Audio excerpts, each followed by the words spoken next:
Frères et sœurs en Christ, shalom. Shalom au nom de Jésus-Christ de Nazareth. Je remercie tout le monde. Je suis votre frère Alain Lumbala. Je suis devant vos postes téléviseurs, devant vos smartphones. Vous qui pourrez me suivre dans vos smartphones, vos différents téléphones. Frères et sœurs, j'aimerais partager la parole de Dieu avec vous dans peu de minutes. Dans un groupe que nous appelons Un instant avec le Seigneur. Et la parole que je voulais vous partager va porter juste sur un seul passage, le passage d'Hébreux, Hébreux chapitre 10, verset 5, à son 5e verset. Nous pouvons baisser nos têtes et prier avant de commencer. Père Céleste, nous te remercions pour ta grâce et ton amour. Tu es le Dieu vivant. Tu as voulu, Seigneur, à ce que nous partagions cette parole, Seigneur, dans ces instants, Seigneur, que tu nous as accordés. Notre Père, soit avec nous. L'Esprit Saint de Dieu prend les contrôles de toutes choses. Que nous commençons avec toi et que tu prends toutes choses en charge dans les noms puissants de Jésus-Christ de Nazareth. Nous avons ainsi prié. Alléluia. Amen. Frères et sœurs, comme je venais de le dire, je suis votre frère Alain Lumbala que vous connaissez tous. J'aimerais partager la parole de Dieu sur ce passage. Hébreux chapitre 10, verset 5. Je lis au nom du Seigneur Jésus-Christ. Amen. C'est pourquoi au moment où le Christ va entrer dans le monde, il dit à Dieu, « Tu n'as voulu ni sacrifice, ni offrande, mais tu m'as fait un corps. » Amen. Amen. Ça, c'est la version parole de vie. Je vais vous lire aussi la version de la Semeur. Je lis la version de la Semeur au nom de Jésus-Christ de Nazareth. Amen. Voilà pourquoi en entrant dans le monde, le Christ a dit, « Tu n'as voulu ni sacrifice, ni offrande. Tu m'as formé un corps. » Amen. Amen. Frères et sœurs, ce passage d'Hébreux, c'est un passage au fait qui nous introduit ou qui nous présente la venue, l'entrée dans le monde du Christ. Ce que le Christ avait tellement félicité quand il entrait dans le monde. J'aimerais un peu commencer par le thème d'abord. Le thème, nous allons un peu essayer de partager la connaissance sur... J'ai intitulé ce thème, c'est sur ce passage que j'ai intitulé le thème « Le corps est un instrument du travail au service de Dieu ». Le corps est un instrument du travail au service de Dieu. Pourquoi l'intitulé de ce thème? Parce que nous devons savoir ce que nous sommes et l'importance de ce que nous portons. Non seulement nous pouvons nous comporter d'une manière, de la manière dont nous voulons, mais nous devons aussi tenir compte que nous avons été confiés, nous avons été donnés d'un cadeau qui doit être mis au service du Seigneur. Frères et sœurs, généralement, dans l'histoire de Dieu, quand nous lisons, à chaque fois que nous lisons souvent le livre des Juges, nous avons toujours su que l'Éternel, à chaque fois que le malheur atteignait son peuple, le peuple de Dieu criait à Dieu. Et à chaque fois qu'il y a un malheur au milieu du peuple de Dieu, le peuple a toujours tendance à crier à Dieu.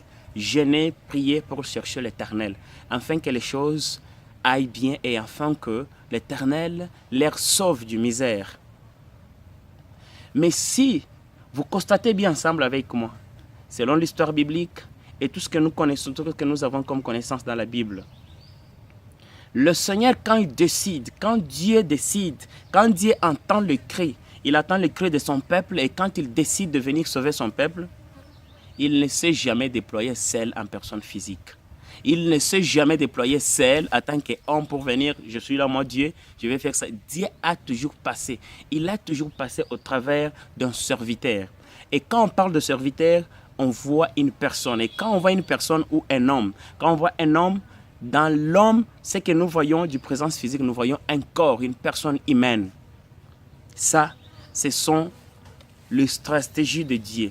Dieu a toujours rempli une personne. Il s'est toujours choisi un homme au milieu des autres.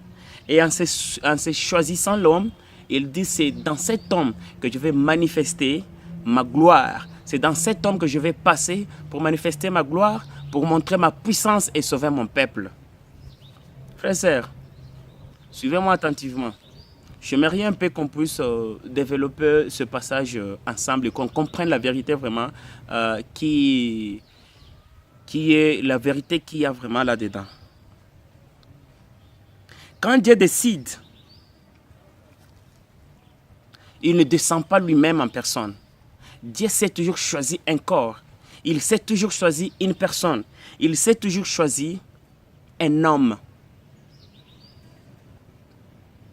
pour lequel il pourrait utiliser, il va utiliser afin de sauver son peuple.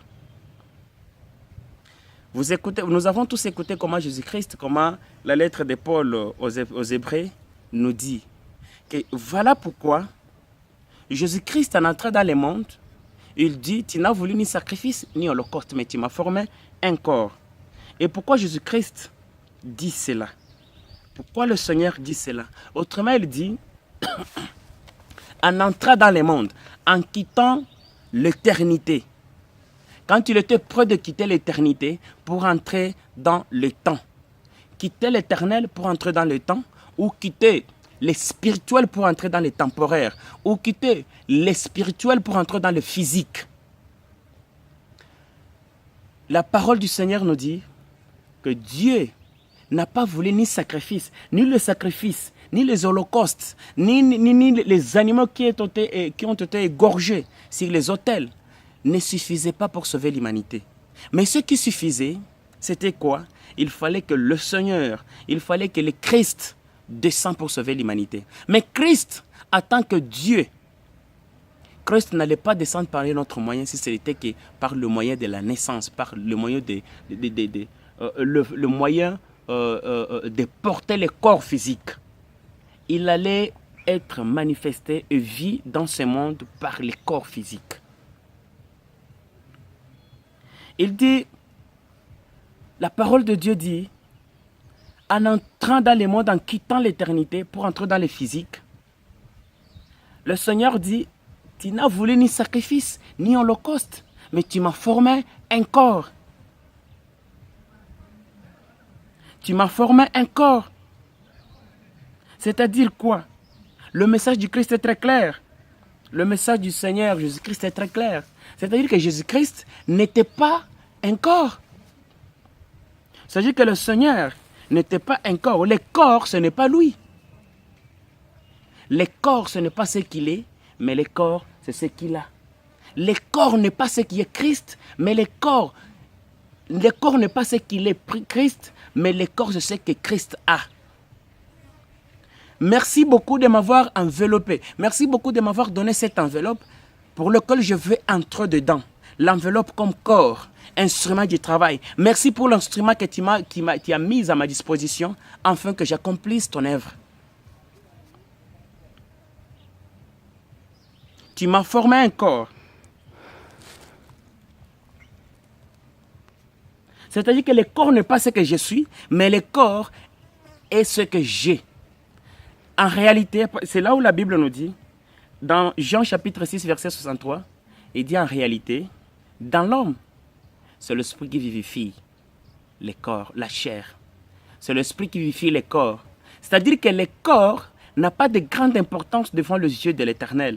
Peu importe les corps que nous pouvons avoir, mais en réalité, ce qui est très important dans l'homme, c'est l'esprit qui habite le corps. Mais comme Jésus-Christ dit, comme il avait la mission de descendre pour sauver l'humanité, comme il avait la mission d'entrer dans le monde, il n'allait pas entrer dans le monde en tant qu'esprit. Il lui fallait un instrument du travail. Il lui fallait un instrument à déployer au service. Il lui fallait un instrument auquel il allait accomplir sa mission. Et cet instrument, c'était le corps, mes frères. Et cet instrument, c'était le corps que le Christ a remercié, le Dieu Tout-Puissant. Il remercie le Dieu, l'Éternel. Il dit merci, tu n'as voulu ni sacrifice, parce que ni sacrifice ne suffisait pas pour sauver l'humanité, ni holocauste ne suffisait pas. Mais les grands cadeaux que tu m'as offerts, les grands cadeaux que tu m'as donnés, c'est les corps. Parce qu'au travers de ces corps, je vais guérir les malades. Parce qu'au travers de ces corps, je vais accomplir tout ce qui est comme mission que tu m'as confiée. Au travers de ces corps, les gens seront bénis. Ils vont écouter ta parole. ton évangile sera prêché partout. Parce que ça sera l'instrument l'instrument que tu m'as donné, que je serai en train d'utiliser. Moi, esprit du dedans de cet instrument que tu m'as habillé. Je ne sais pas, frère, sœur, toi et moi. Moi, je me suis décidé de déployer mon instrument. Parce que ça, c'est un instrument. L'instrument que le Seigneur m'a donné, je suis décidé de le déployer au service de Dieu. Il faut que cet instrument fasse le travail du Seigneur. Il faut que cet instrument soit vivant et surtout présenté à l'intérêt et à l'avantage, surtout au service de Dieu. Pas dans d'autres choses. Déploie ton corps. Je ne sais pas ce que toi, mon frère et ma soeur, vous avez décidé. Je ne sais pas ce que vous avez décidé. Mais il serait mieux tous de décider de déployer nos corps parce que ce corps ici, cette chair ici, n'a rien à voir d'autre comme quelque chose d'importance si ce n'est que le déploiement au service du Seigneur pour l'accomplissement de l'œuvre de Dieu et l'accomplissement de l'évangile du Seigneur. Tu n'as voulu ni sacrifice, ni holocauste, mais tu m'as formé un corps. À chaque fois qu'on te critique, frère, à chaque fois qu'il y a des amis qui te disent « Ah, toi, tu n'es pas beau. Ah, toi, tu n'es pas belle. Ah, toi, tu n'es pas jolie. Voilà, tu n'es pas même un beau gars. Voilà, même ta présentation physique, tu es bizarre. » Mon frère, je te vais te dire une chose. Ne t'inquiète pas. Il faut juste leur répondre que ce qui est en réalité, ce qui vit dans l'homme, ce qui est important devant les yeux de l'Éternel, c'est l'esprit qui habite en moi. Mais ça, c'est juste une enveloppe. Ça, c'est juste un instrument du travail. Ça, c'est juste un outil que je pourrais dire, je vais le déployer afin que l'évangile du Seigneur soit prêché. Parce que ce que vous voyez en physique n'a rien d'autre à voir, n'a rien à voir avec ce qui habite dedans. Parce que la Bible dit que l'esprit que Dieu, l'esprit de Dieu qui habite à vous, l'esprit qui révèle en vous le vouloir et le savoir-faire, qu'il vous fasse voir, qu'il vous fasse connaître, qu'il vous montre, qu'il vous ouvre les portes, qu'il vous rend capable de faire et d'accomplir selon ce qui a été destiné pour vous dans le ministère du Seigneur. Mon frère et ma sœur, mon corps ici n'a pas été, mon corps n'est pas un instrument que je pourrais déployer au service des choses vaines du monde. Mon corps n'a pas été conçu. Mon corps, le cadeau que Dieu m'avait donné, ce n'était pas un cadeau que j'allais déployer pour les femmes, prendre les femmes d'autrui, ou pour les maris d'autrui, ou pour les vols, ou pour les insultes, ou pour les choses vaines de ce monde. Mais cet instrument m'a été donné afin que les œuvres du Seigneur soient accomplies, afin que l'évangile, la parole, que les autres, au travers de cet instrument, qu'il y ait des guérisons, et cet instrument soit déployé au service de Dieu, afin que Dieu soit glorifié au travers de cet instrument. Frères et sœurs, sachons une chose, nous portons des instruments de Dieu, nous portons l'instrument du Seigneur. Il n'y a que le Seigneur, il n'y a que le Seigneur, que cet instrument a pour mission que de faire vouloir honorer et respecter l'éternel Dieu des armées. Il y a une chose que j'aimerais te signaler, frère et sœur, toi qui es en train de me suivre. Écoute bien, aucun esprit ne peut influencer ce monde s'il n'a pas de corps. Je me répète, aucun esprit ne peut influencer ce monde sans corps. Donc, il y a des esprits vraiment qui mouvementent, des esprits qui mouvent, les esprits qui sont dans l'univers. Mais ces esprits ne peuvent rien faire dans ce monde aussi longtemps qu'ils n'ont pas encore une maison à habiter que je pourrais appeler corps. Il y a des esprits tellement puissants dans cet univers, mais ces esprits n'ont rien à voir. Ils ne peuvent rien en opérer si ils n'ont pas un corps. C'est pourquoi j'aimerais signaler, j'aimerais vous dire, c'est l'une des grandes punitions que le Seigneur a données aux démons. C'est l'une des grandes punitions que Dieu a données au diable, aux démons. Dieu a privé une chose aux démons très importante, c'est le corps. Il les a privés les corps. C'est pourquoi vous allez voir, vous pouvez tous ensemble avec moi, nous avons d'ailleurs cette expérience, mes frères. Dans ce monde, les esprits, ce que nous appelons les démons ne se manifestent pas là où il n'y a pas une personne, il n'y a pas un corps. Dieu les a privés les corps avec objectif de ne pas leur donner le pouvoir de faire quoi que ce soit dans ce monde.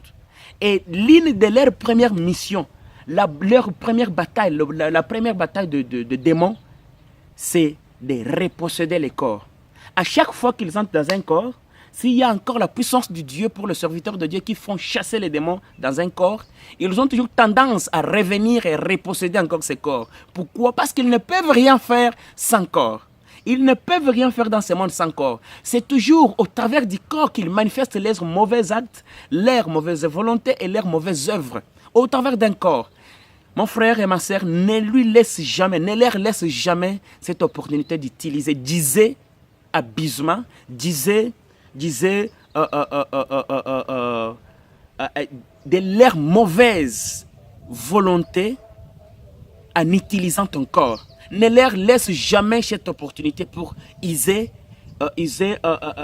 d'une manière bizarre, d'une manière très qui n'est pas tellement, d'une manière qui n'est pas bonne, d'une mauvaise façon de ton corps. Sinon, ils vont les détruire, ils vont mal le répéter. Et cette image, l'image qu'on va répéter, ça sera l'image de l'enveloppe que le Seigneur, l'instrument que le Seigneur t'avait donné pour son service. Ne leur laisse jamais cette occasion, mon frère et ma sœur. Ne leur donne jamais cette opportunité. Ne leur donne jamais cette opportunité d'abuser de ton corps. Mets-toi à l'abri du danger.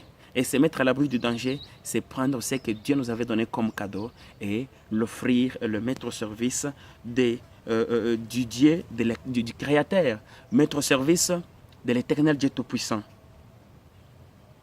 Frères et sœurs, ne donne jamais ton corps aux démons. Ne laisse jamais ces choix aux démons. Parce qu'ils ont déjà leur punition. Ils n'ont pas où se manifester. Ils n'ont pas quel moyen de se manifester, se faire voir dans ce monde. Mais ils veulent toujours gagner ton corps afin qu'ils manifestent leurs mauvaises œuvres. Prends ton corps, livre-le et déploie-le au service du Seigneur. Afin que l'évangile, si toi et moi on décide aujourd'hui, on prend nos corps, on prend nos âmes, on prend nos esprits, on leur déploie au service de Dieu, le Seigneur sera glorifié au travers. Le Seigneur ne regrettera jamais parce qu'il nous a créés et il se rendra compte qu'il ne nous avait pas créés par hasard, mais c'était pour lui rendre service. C'était pour nous mettre tous à son service. Il y a Romains chapitre 12, verset 1 qui nous dit que nous devons louer ce Seigneur. Nous devons louer l'Éternel dans notre âme. Il nous dit, je vais vous lire. Romains, je vous invite tous, frères, à cause de cette immense bonté de Dieu, à lui offrir votre corps comme un sacrifice vivant, saint et qui plaise à Dieu. Et ça sera de votre part un culte spirituel. Les d'autres versions disent, ça sera de votre part un culte raisonnable. Vous comprenez que le fait de prendre l'école et de déployer au service de Dieu, c'est un culte. Et notre âme et notre corps et notre esprit seront tous au service de Dieu afin que l'Éternel soit glorifié. Je vous remercie, je remercie tout le monde. Je remercie ma sœur et mon frère qui étaient en train de me suivre. Que ce message trouve de la place dans ton corps, dans ton cœur. Que ce message aide quelqu'un à être transformé et que ce message nous aide tous afin que l'humanité soit changée à nous parce que c'est nous qui formons l'humanité. Que le Seigneur vous bénisse. Laissons-nous clôturer par une simple prière. Père, merci. Merci beaucoup, Seigneur Jésus-Christ, pour ton amour. Merci pour ma sœur et mon frère qui venaient de m'écouter, et de suivre ce message. Comme ta parole nous dit, Seigneur, dans Romains chapitre 12, verset 1, nous sommes prêts à déployer nos corps afin que, Seigneur, ton œuvre soit manifeste à nous. Et enfin, Seigneur, cette œuvre soit manifeste dans l'objectif, Seigneur, de glorifier et de vulgariser ton message. Mets-nous tous, Seigneur, à ton service. Seigneur, aide-nous, remplis ton Saint-Esprit afin que, Seigneur, le récite et que nous puissions passer de gloire en gloire. Dans le nom de Jésus de Nazareth, nous t'avons ainsi prié. Alléluia. Amen. Amen.